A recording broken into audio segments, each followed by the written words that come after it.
ବୁଧବାର ବସିବ ରାଜ୍ୟର କ୍ୟାବିନେଟ୍ର ଗୁରୁତ୍ୱପୂର୍ଣ୍ଣ ବୈଠକ। ମୁଖ୍ୟମନ୍ତ୍ରୀ ମୋହନ ଚରଣ ମାଝୀଙ୍କ ଅଧ୍ୟକ୍ଷତାରେ ଲୋକସଭା ଭବନରେ କ୍ୟାବିନେଟ୍ ବୈଠକ ବସିବ।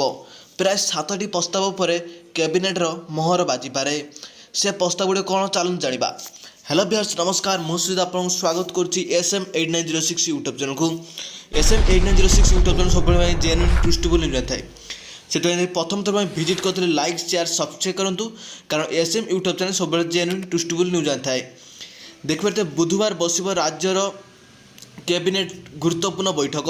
ମୁଖ୍ୟମନ୍ତ୍ରୀ ମୋହନ ଚରଣ ମାଝୀଙ୍କ ଅଧ୍ୟକ୍ଷତାରେ ଲୋକସଭା ଭବନରେ କ୍ୟାବିନେଟ୍ ବୈଠକ ବସିବ।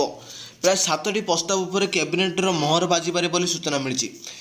ସୂଚନା ଅନୁଯାୟୀ ପଞ୍ଚାୟତିରାଜ ବିଭାଗ ଓ ମହିଳା ଶିଶୁ ବିଭାଗ, ସଂସଦୀୟ ବ୍ୟାପାର ବିଭାଗ। ଭିଉଅର୍ସ ଜାଣିଥିବେ ନେକ୍ସଟ ଭିଡ଼ିଓରେ ମୁଁ ମଧ୍ୟ କହୁଥିଲି ନେକ୍ସଟ କ୍ୟାବିନେଟ୍ ବୈଠକରେ ଯେଉଁ ବାଜିଥିଲା ପାଚିକା ପାଚକଙ୍କ ଦରମା ବୃଦ୍ଧିକୁ ନେଇ ଏବଂ ଯେଉଁ ଥିଲେ ଯେଉଁ ଯବାନମାନେ ଯେଉଁ ଥିଲେ ସେମାନଙ୍କର ମଧ୍ୟ ଦରମା ବୃଦ୍ଧିକୁ ନେଇ ମଧ୍ୟ ନେକ୍ସଟ କ୍ୟାବିନେଟ୍ରେ ମୋହର ବାଜିଥିଲା। ବର୍ତ୍ତମାନ ଯେଉଁ ବୁଧବାର ଦିନ ଯେଉଁ କ୍ୟାବିନେଟ୍ ବୈଠକ ବସିବାକୁ ଯାଉଛି ମୁଖ୍ୟମନ୍ତ୍ରୀ ମୋହନ ଚରଣ ମାଝୀଙ୍କ ଅଧ୍ୟକ୍ଷତାରେ ବହୁ ଠିକା କର୍ମଚାରୀ ଉପରେ ମଧ୍ୟ ମୋହର ବାଜିପାରେ। ଯେମିତିକି ଆମେ କହିପାରିବା ଆଉଟସୋର୍ସିଂ କର୍ମଚାରୀ ହୁଅନ୍ତୁ, ଆଉଟସୋର୍ସିଂ କର୍ମଚାରୀମାନଙ୍କ ପାଇଁ ଗୁଡ୍ ନ୍ୟୁଜ୍ ଆସିପାରେ।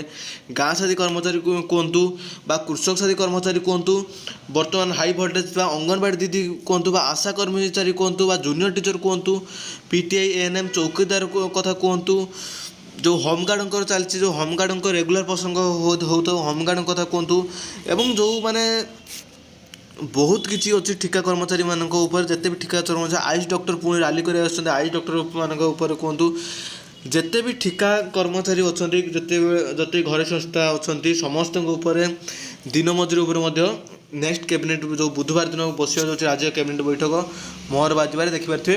ବୁଧବାର ବସିବ ରାଜ୍ୟର କ୍ୟାବିନେଟ୍ର ଗୁରୁତ୍ୱପୂର୍ଣ୍ଣ ବୈଠକ। ମୁଖ୍ୟମନ୍ତ୍ରୀ ମୋହନ ଚରଣ ମାଝୀଙ୍କ ଅଧ୍ୟକ୍ଷତାରେ ଲୋକସଭା ଭବନରେ ବୈଠକ ବସିବ। ପ୍ରାୟ 7ଟି ପ୍ରସ୍ତାବ ଉପରେ କ୍ୟାବିନେଟ୍ର ମୋହର ବାଜିବାରେ ଦେଖିପାରୁଥିବେ। ସୂଚନା ଅନୁଯାୟୀ ପଞ୍ଚାୟତିରାଜ ବିଭାଗ, ମହିଳା ଶିଶୁ ବିଭାଗ ଏବଂ ପଞ୍ଚାୟତିରାଜ ବିଭାଗର ସବୁଠାରୁ ଗୁରୁତ୍ୱପୂର୍ଣ୍ଣ ପ୍ରସ୍ତାବ ରହିପାରେ PM ଆବାସ ସର୍ଭେକୁ ନେଇ ମଧ୍ୟ କ୍ୟାବିନେଟ୍ରେ ମୋହର ବାଜିପାରେ ବୋଲି ସୂଚନା ମିଳିଛି।